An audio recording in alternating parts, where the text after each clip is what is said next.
Bismillahirrahmanirrahim. Assalamualaikum warahmatullahi wabarakatuh. Innal hamdalillah nahmaduhu ta'ala wa nasta'inuhu wa nastaghfiruh wa na'udzu billahi min shururi anfusina wa sayyiati a'malina. May yahdihillahu fala mudilla lahu wa may yudlilhu fala hadiyalah.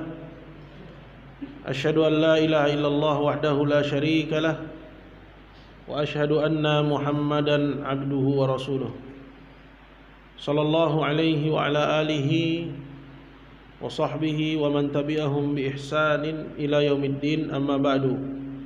Hadirin kaum muslimin, bapak-bapak, ibu-ibu sekalian, dan saudara-saudaraku yang saya hormati, saya muliakan. Alhamdulillah, puji syukur kita panjatkan kehadirat Allah Jalla wa'ala. Salawat serta salam semoga senantiasa tercurah kepada junjungan kita Nabi besar Muhammad sallallahu alaihi wasallam, pada keluarga beliau, kepada para sahabatnya, dan orang-orang yang setia mengikuti jejak langkah beliau sampai akhir zaman. Alhamdulillah, di malam hari ini dengan izin Allah Jalla wa'ala kita masih diberi oleh Allah nikmat kesehatan dan juga nikmat kesempatan. Kata Nabi sallallahu alaihi wasallam, ni'matani maghbunun fihima katsirun minan nas. Ada dua buah nikmat banyak manusia tidak memanfaatkannya, tertipu sehingga tidak bisa memanfaatkannya. Dua buah nikmat tersebut adalah as-sihah, yaitu nikmat kesehatan. Yang kedua adalah al-faragh, yaitu nikmat waktu luang. Kesehatan dan waktu luang ini kalau tidak kita manfaatkan untuk ketaatan kepada Allah Subhanahu wa taala, maka dia akan terbuang sia-sia, apakah kepada kemaksiatan kepada Allah atau kepada hal yang tiada berguna. Nah, kita bersyukur atas taufik dan hidayah Allah yang mengumpulkan kita di majelis yang mulia ini, melanjutkan pembahasan kita dari pembahasan hadis-hadis Nabi kita Muhammad sallallahu alaihi wasallam. Bapak dan dimuliakan Allah, pembahasan kita dari kitab Riyadhus Shalihin, kita akan masuk kepada hadis yang kedua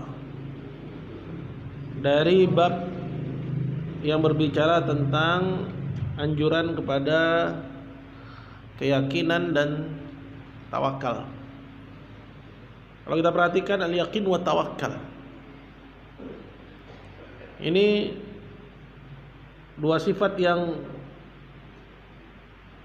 berhubungan. Yakin dan tawakal itu bertalian erat, karena seorang yang tawakal itu bukan orang yang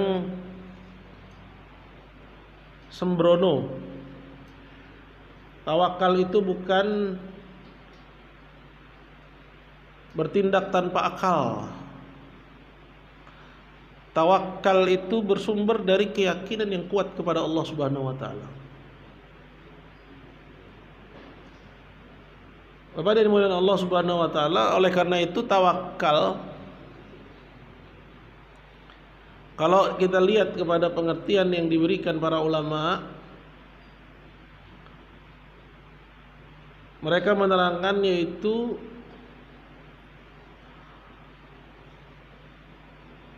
bahwa tawakal al-i'timad 'ala Allah, bergantung kepada Allah.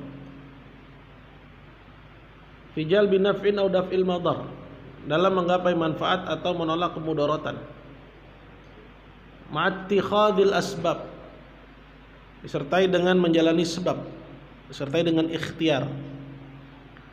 Al-ma'dzun biha syar'an, ikhtiarnya ikhtiar yang diizinkan syariat. Berarti orang gak mungkin tawakal tanpa ilmu. Orang gak mungkin tawakal dan dia bodoh akan agama. Gak mungkin. Kalau saya tawakal, kita pergi haji gak usah bawa bekal, mati tengah jalan dia.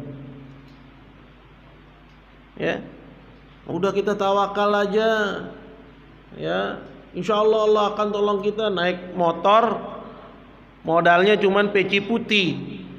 Sejak kapan peci putih? Kalau orangnya jatuh dia bisa ngelindungin kepala dari trotoar. Sering kan kita lihat. Ya, kalau pulang pengajian pakai peci putih, seolah-olah peci putihnya itu udah lebih kuat daripada helm. Persoalannya kan bukan masalah ada polisi atau nggak ada polisi. Persoalannya kalau jatuh, pala itu terlindungi atau tidak. Itu nggak tawakal namanya. Ya, tawakal itu ya lindungin dengan benar. Motor kunci dengan benar. Taruh di tempat yang aman. Baru ketika itu tawakal. Ada istilahnya apa? Ikhtiar. Nah, ikhtiarnya juga harus yang diizinkan syariat. Ya, kemarin udah sebutin, nggak boleh nyolong, nggak boleh maling, nggak boleh nipu, nggak boleh korupsi. Dia bilang saya kan ikhtiar. Ya kalau gitu nggak bisa kita salahkan. Ya, garong, koruptor, ya, para pelacur, orang-orang yang jual diri, ya, ikhtiar juga. Tapi kan nggak diizinkan oleh syariat. Jadi harus ada ilmu untuk tawakal itu. Jadi hadirin mulia Allah, penting kita untuk belajar ilmu agama. Nah, kemarin kita udah bahas apa pahala dan ganjaran orang yang tawakal. Ya. Itu bahwa Allah Subhanahu wa taala ganjar dia kalau tawakalnya itu sempurna, diganjar dengan dukhul jannah bighairi hisab wal azab. Masuk surga tanpa hisab, tanpa azab. Cuman yang namanya tawakal yang sempurna, nggak boleh minta sama siapapun apapun. Sanggup? Sanggup nggak mah bikinin kopi? Nah, udah minta tuh, udah minta, ya, ya kan? Ma ambilin handuk gitu kan? Biasanya kan laki-laki kalau mandi handuknya ketinggalan di luar, nggak dia bawa, udah hilang kesempurnaan tawakal dia kepada Allah Subhanahu wa taala. Nah, ini tingkat tawakal yang tinggi itu ganjarannya gede. Ya, masuk surga tanpa hisab, ya, tanpa ditanya, tanpa hisab itu artinya tanpa diperlihatkan kembali amalan yang pernah dia lakukan di dunia. Nah, hisab itu maknanya. Ya. Dilupain nama Allah Subhanahu wa taala, tanpa azab, tanpa proses dihukum atas dosa-dosanya, langsung masuk ke dalam surga Allah Subhanahu wa taala. Baik, hadirin mulia Allah, kita baca hadis yang kedua ya. Berkata Imam Nawawi rahimahullahu taala, An Ibnu Abbas radhiyallahu taala anhuma aidha. Hadis yang kedua ini juga diriwayatkan dari Ibnu Abbas, Abdullah bin Abbas. Ya, Abbas, ya, paman Nabi sallallahu alaihi wasallam, bin Abdul Muttalib.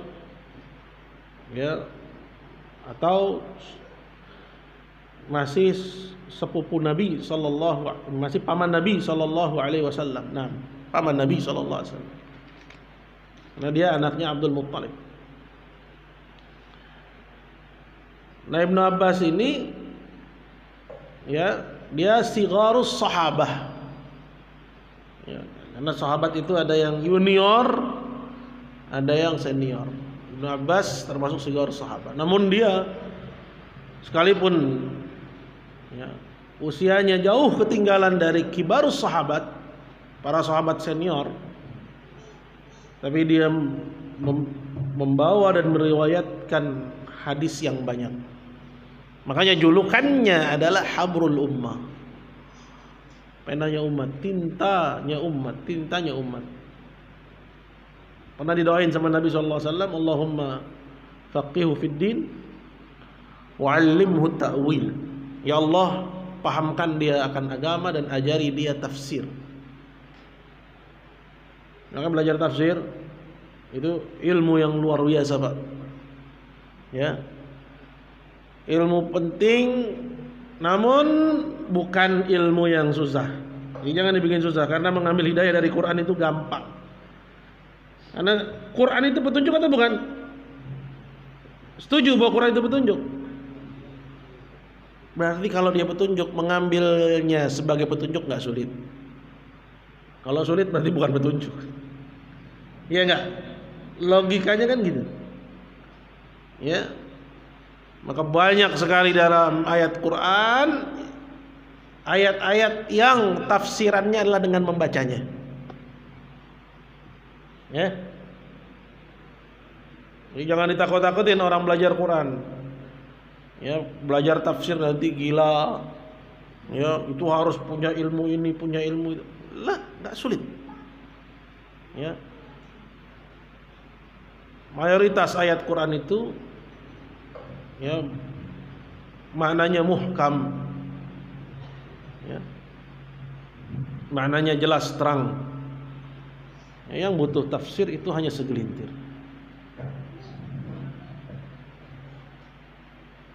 Anna Rasulullah sallallahu alaihi wasallam kana yaqul, bahwasanya Rasulullah sallallahu alaihi wasallam pernah berkata, maksudnya berdoa.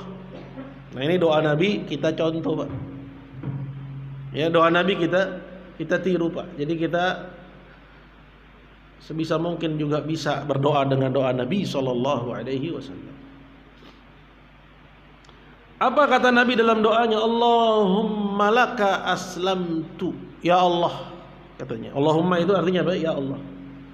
Ya, ini nida, panggilan kepada Allah. Dan kita sebagai muslim enggak boleh memanggil dalam menggapai manfaat atau menolak mudarat yang tidak disanggupi kecuali oleh Allah. Enggak boleh kita manggil selain Allah. Enggak boleh. Manggil Nyi Roro Kidul, manggil Syekh Siti Jenar, manggil Sunan Kalijaga, manggil Semar, manggil Petruk, ya, manggil Syekh Subakir. Kan banyak nih tokoh-tokoh mistik seperti ini. Atau memang benar mereka ada, ya, namun tetap nggak boleh dipanggil di samping Allah Subhanahu wa Ta'ala. Manggil itu hanya kepada Allah.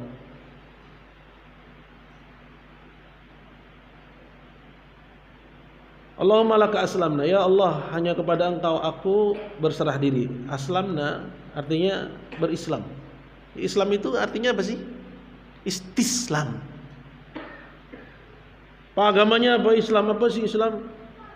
Ya Islam, bukan Kristen, bukan Yahudi, bukan. Nah, Islam apa? Islam apa ya? Islam itu sholat, Islam itu puasa, Islam itu.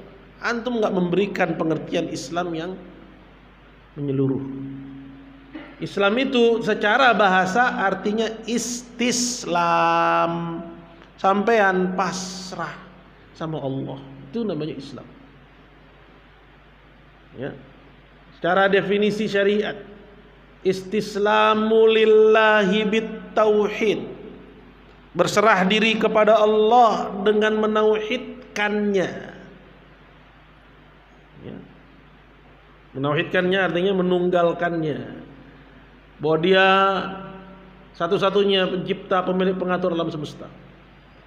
Hanya dia semata yang berhak untuk disembah.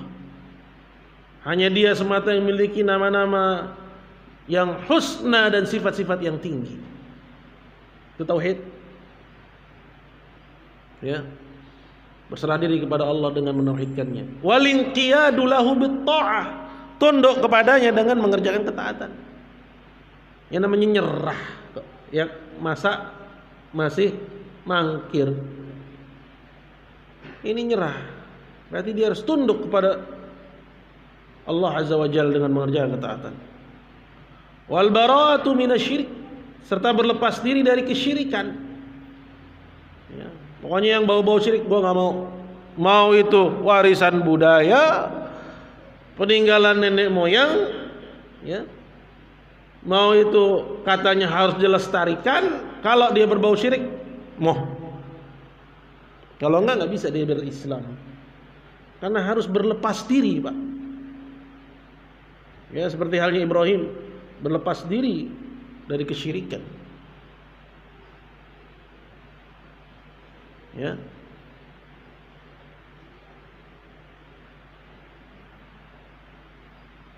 Bagaimana Allah firman dalam Al-Quran, laqad kana lakum uswatun hasanatun fi Ibrahim walladzina ma'ah. Udah ada contoh yang baik buat kalian pada diri Ibrahim. Ya, kita nyontoh Ibrahim cuman sembelihannya doang. Padahal itu salah satu ajaran, tapi ajarannya yang paling tinggi itu tauhidnya. Itu yang justru malah kita lupakan. Masuk tauhid itu berlepas diri dari kesyirikan, berlepas diri dari pelaku kesyirikan. Ya. Walladzina ma'ahu, dan orang-orang yang bersama dengan Ibrahim, idz qalu liqaumihim, ketika mereka bilang kepada kaumnya, ya, ini yang dibilang oleh Allah sebagai teladan yang baik. Apa kata Ibrahim kepada kaumnya? Inna bura'a'u minkum, kami berlepas diri dari kalian. Wa mimma ta'buduna min dunillah, dan dari apa-apa yang kalian ibadahi selain Allah. Jadi berlepas diri dari kesyirikannya, kekufurannya, juga dari orangnya. Ya. Berlepas diri di sini bukan artinya nggak didawahin. Tapi berlepas diri, ya artinya kita tidak nimbrung, ya tidak campur baur dengan para pelaku kesyirikan, kecuali untuk mengajaknya kepada Islam. Ya, masih banyak orang-orang yang larung saji. Bentar lagi apa Pak? Satu suro. Ya. Satu sisi ada tahun baru Islam, sisi lain ada yang menjadikannya sebagai ajang kesyirikan. Satu suro. Ya. Inna bura'a'u minkum, kami berlepas diri dari kalian, wa mimma ta'buduna min dunillah, dan dari apa-apa yang diibadahi selain Allah, kafarna bikum, kami ingkar kepada perbuatan kalian. Artinya kami kafarna bikum, enggak mau. Ya, protes. Ya, kufur itu protes. Ya. Kafarna bikum wa bada bainana wa bainakumul adawatu wal baghdha, dan tampak antara kami dan kalian permusuhan dan kebencian abadan selamanya, sampai tu'minu billahi wahdah, sampai kalian beriman kepada Allah SWT.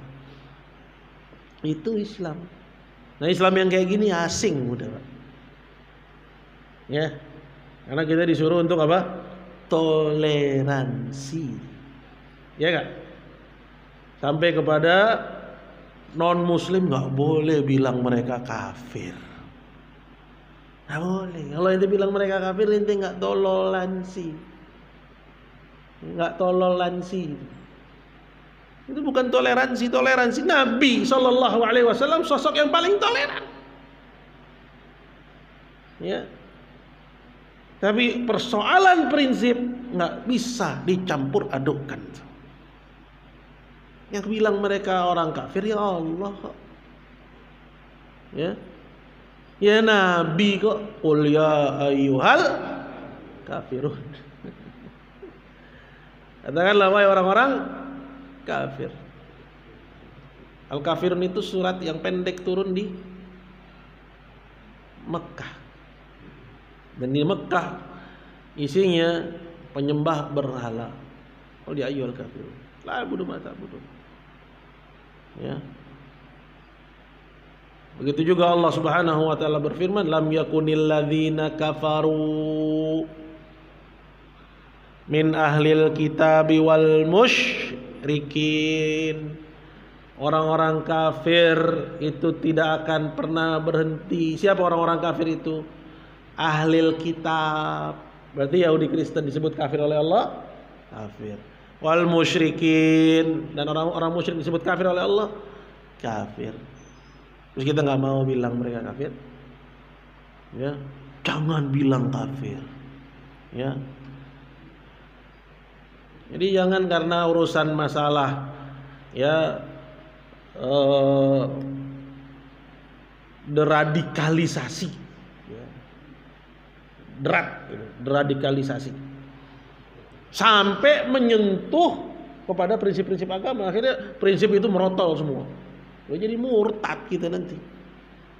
Kalau kita nggak bilang orang non muslim itu kafir, kita hanya yang keluar dari Islam, waliyadzubillah. Maka Doa ini, Allahumma laka aslamtu, ya Allah kepada Engkau aku berislam, itu mencakup itu semua. Persoalan yang kita anggap enteng dan banyak perkara-perkara yang berat untuk dijalani di zaman akhir zaman seperti ini. Karena itu kata Nabi SAW, bada'al islamu ghariban. Islam muncul asing, ya. Wa sayaudu ghariban. Islam yang benar nanti di akhir zaman asing. Kama bada, seperti kemunculannya fatuba lil ghuraba. Beruntung orang-orang yang asing. Allahumma laka aslamtu, ya Allah kepada Engkau lah aku berislam. Wa bika amantu, dan kepada Engkau lah aku beriman. Ya. Iman itu apa artinya?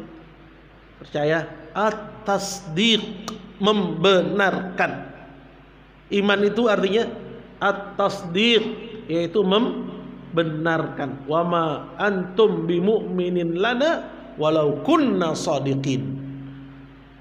Kata saudara-saudaranya Yusuf kepada Yusuf, wa ma antum bimu'minin lana walau kunna shadiqin. Maka iman itu tasdiq secara bahasa. Secara syariat, apa pengertian iman secara syariat? Harus ada 3 komponen, nggak boleh ada yang hilang. Kalau nggak belum beriman. Ya, apa aja itu? Qaulun bil lisan, lisan harus ngucapin la ilaha illallah. Kalau cuman eling, ya Islamnya di dunia aja, di akhirat nggak diterima sama Allah. Ayo ucapin la ilaha illallah. Enggak, pokoknya saya percaya Muhammad benar. Muslim? Lah. Enggak muslim. Oleh karena itu Abu Thalib yang membela Nabi dan tahu bahwa dakwah Nabi itu benar dan menolak mengucapkan la ilaha illallah, mata kafiran, mati sebagai orang kafir. Jadi harus ada ucapan. Qaulun bil lisan. Yang kedua, wa'tiqadun bil janan. Apa yang kita ucapkan la ilaha illallah itu kita yakin kebenarannya. Kalau belum yakin dengan kebenarannya atau masih ragu, belum beriman. Saya nggak tahu ya la ilaha illallah itu maknanya apa ya? Waduh. Ya. Atau dia bilang, ya Islam benar, Kristen juga benar, semua masuk surga, semua berjalan menuju ridhonya Allah, cuma cara-caranya aja yang berbeda. Kasian dia orang kalau sholatnya nggak diterima, Pak. Waliyadzubillah. Dia harus yakin bahwa Islam yang benar, yang lainnya. Sebagaimana yang Allah firmankan dalam Al-Quran, Inna dina indallahil Islam. Wabika aman, pada Engkau aku beriman. Ya. Ya 2 tuh. Yang ketiga amal. Dia harus datangkan komponen yang ketiga ini. Dia harus realisasikan, wujudkan dengan anggota badannya konsekuensi iman lisan dengan iman hatinya dia itu. Selagi hayat masih di kandung badan, kalau dia nggak pernah beramal sekalipun di dalam Islam, nggak pernah sujud walau sekali, dia kafir. Kenapa? Karena dia belum mendatangkan komponen yang ketiga. Harus ada amal. Ya, lain hal dengan orang yang nggak sempat. Kalau orang nggak sempat lain cerita. Ya, seperti kisah seorang sahabat masuk Islam, ya di medan perang, kemudian langsung berjihad, belum sempat beramal mati, belum sempat sholat mati. Ya, ini orang nggak sempat. Jadi kalau ada misalnya di dunia sekarang ini orang masuk Islam, habis ngucapin 2 kalimat syahadat, meninggal, ya muslim walaupun dia belum sempat beramal. Kenapa? Karena emang nggak sempat. Tapi kalau sampean Allah panjangin umurnya sampai gigi tanggal, ya bukan cuman rambut, kumis beruban, ya, tapi nggak beramal, ya, terus dia berangan-angan saya muslim, nanti saya masuk surga, ini orang ketipu. Ya.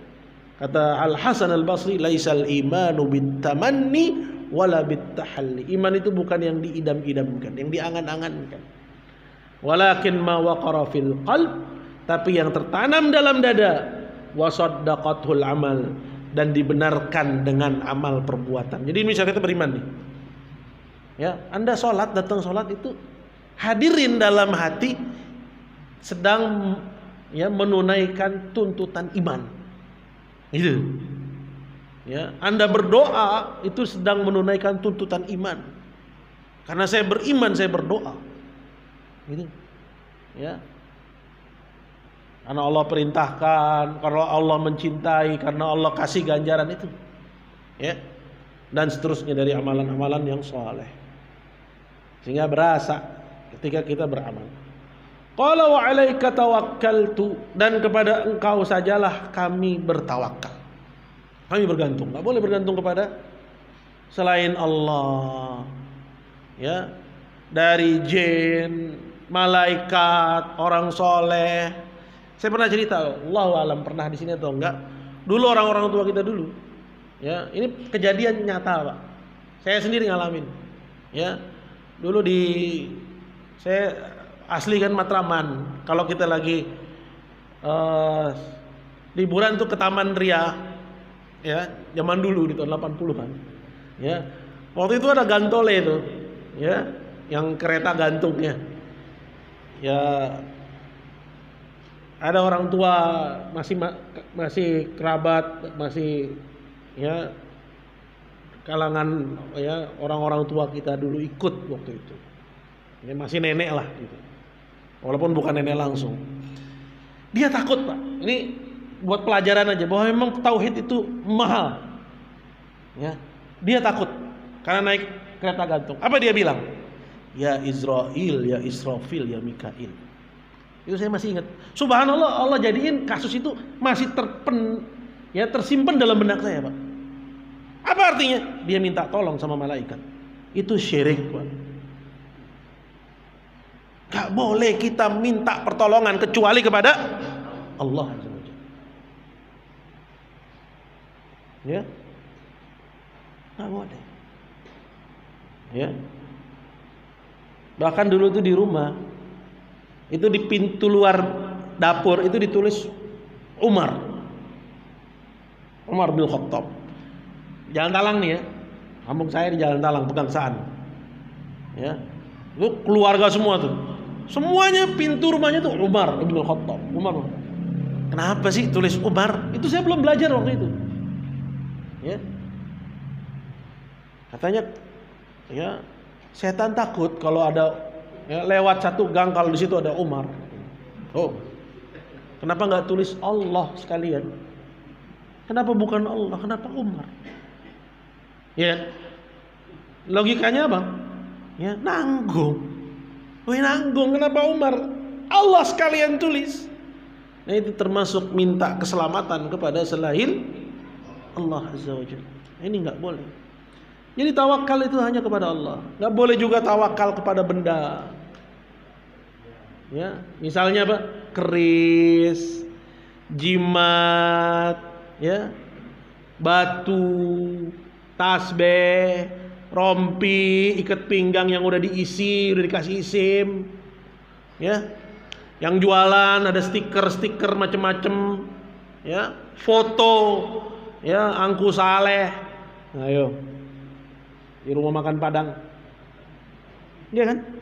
Kenapa semua rumah makan Padang fotonya sama? Apakah mereka bersaudara? Bingung kan saya juga. Ini siapa sih, Pak? Angku Saleh katanya.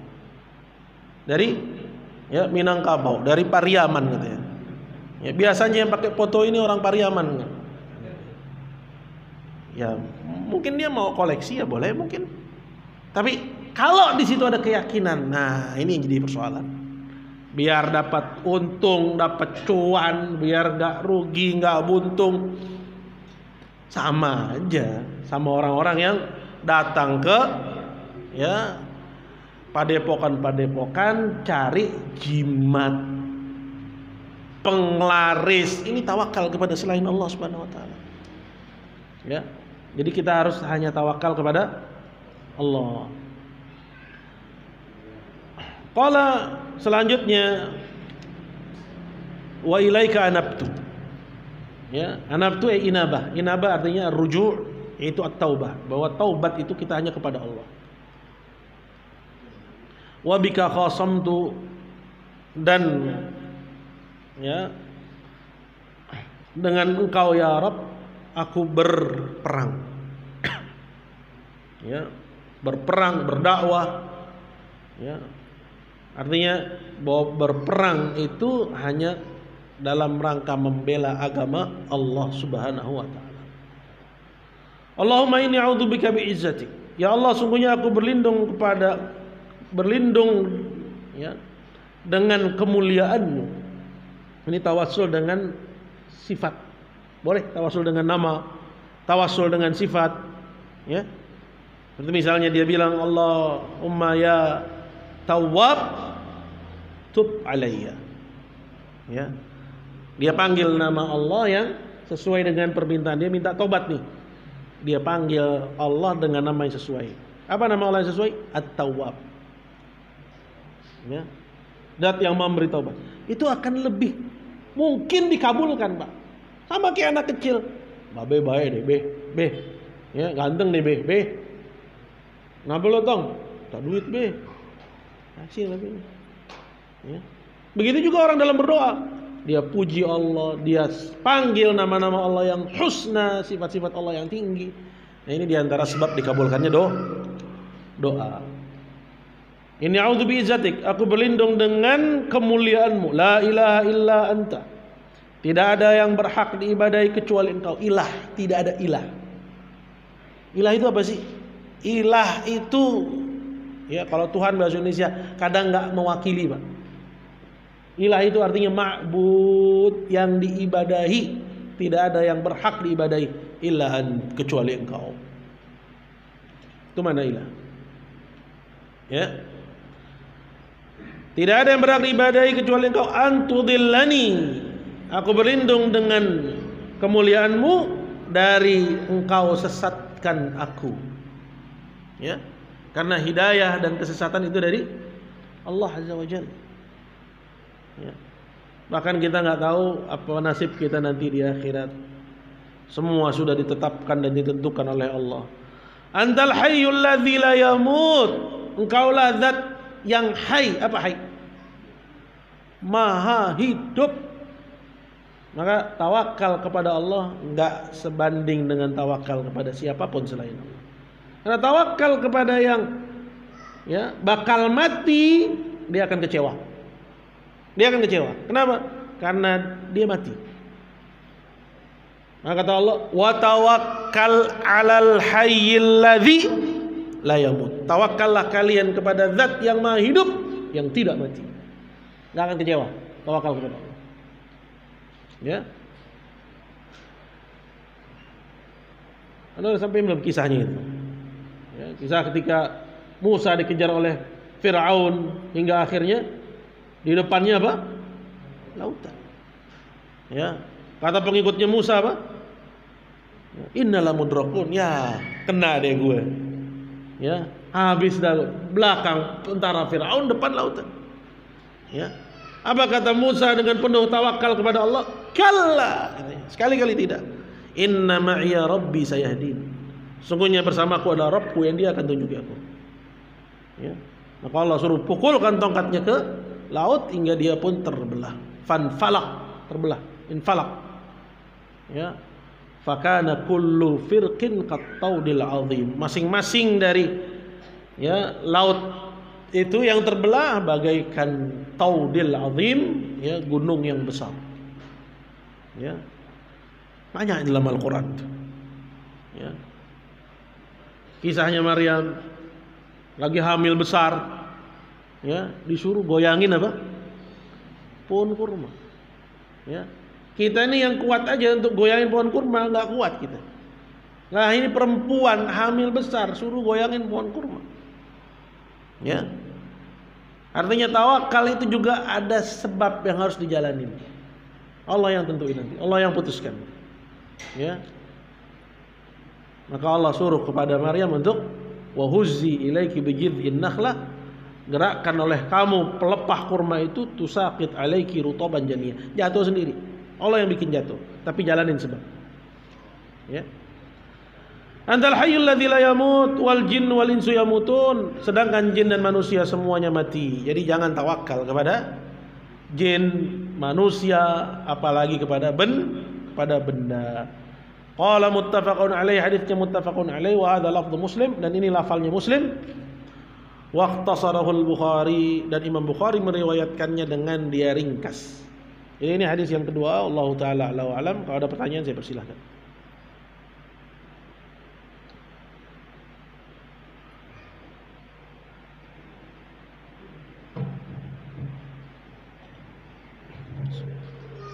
Assalamualaikum warahmatullahi wabarakatuh. Waalaikumsalam.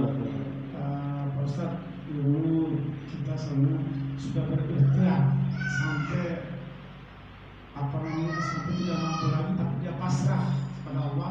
Itu apakah dikatakan tawakal? Itu yang pertama. Yang kedua, dulu mungkin termasuk paman saya. Jadi dia makanya dari ceritanya bahwa dia pakai cincin.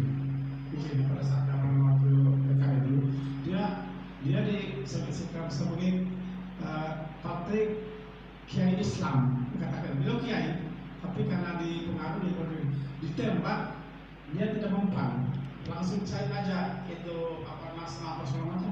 Setelah dibukain cincin itu, ditembak, meninggal. Ini tidak, mungkin nggak tahu apakah percaya seperti itu atau tidak.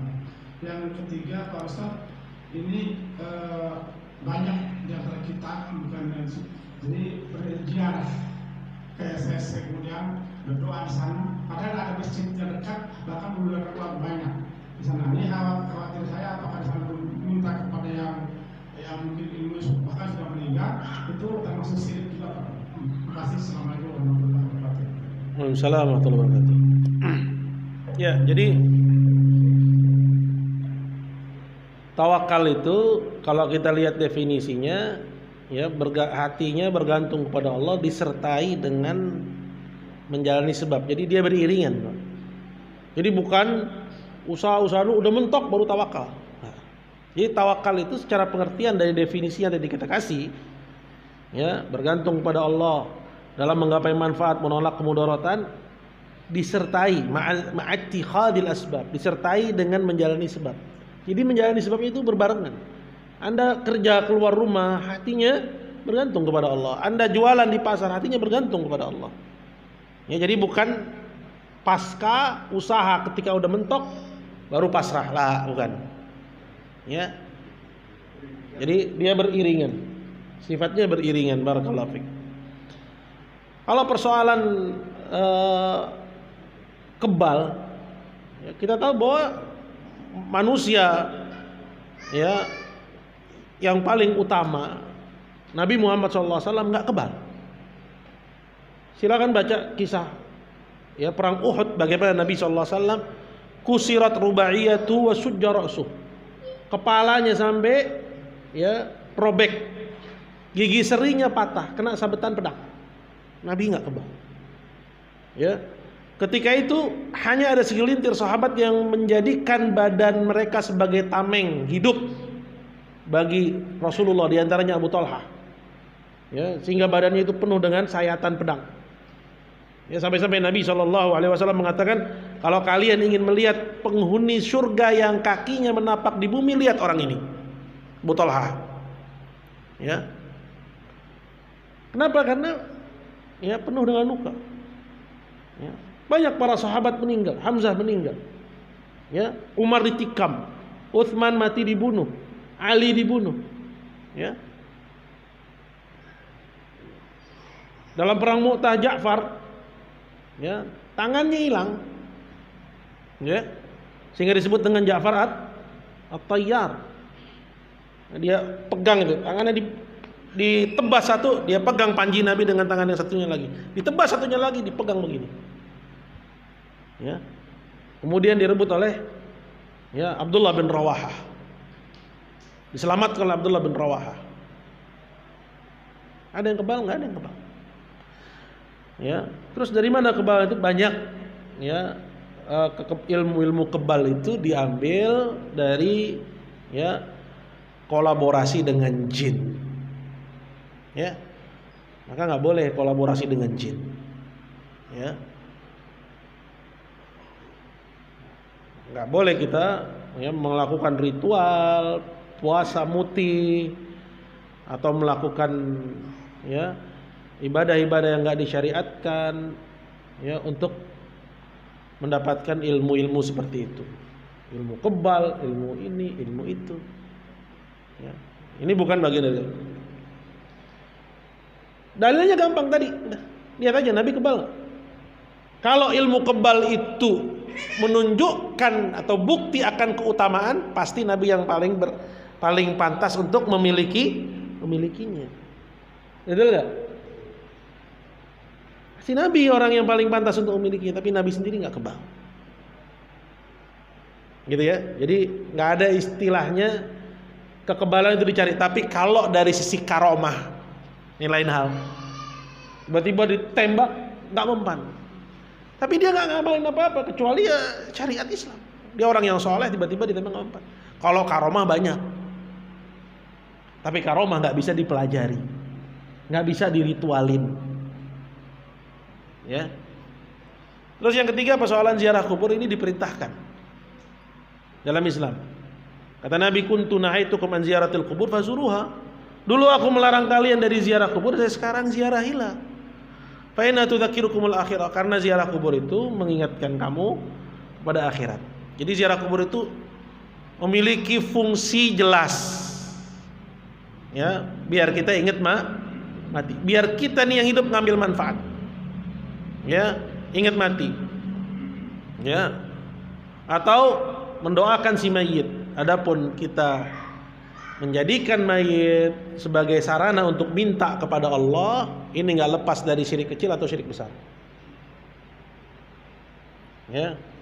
Kita datang ke kuburan orang soleh. Kalau kita panggil dia, ya, misalnya, ya, wahai Sunan Gunung Jati. Ini udah masuk kepada doa ghairallah, menyeru selain Allah. Atau kita panggil Allah, kita bilang dengan sebab karomahnya Sunan Gunung Jati. Ini cara doa yang nggak disyariatkan. Ya dua, ya. Jadi cukup kita panggil Allah Azza wa Jalla, wa qala rabbukum ud'uni astajib lakum. Dan Rabb kalian bilang, serulah aku akan kabulkan. Nggak ada itu ambil-ambil, serulah aku lewat si fulan baru aku kabulkan, atau lewat si Alan baru aku kabulkan. Perhatikan nih bukti akan kemudahan syariat Islam.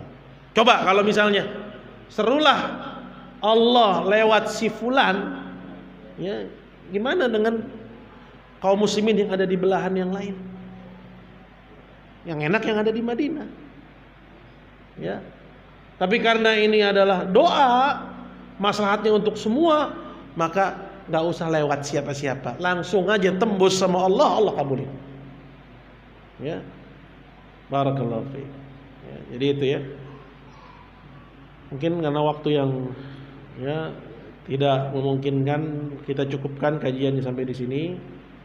Kurang lebihnya saya mohon maaf. Subhanakallah bihamdik, asyhadu an la ilaha illa anta, astaghfiruka wa atubu ilaik. Assalamualaikum warahmatullahi wabarakatuh.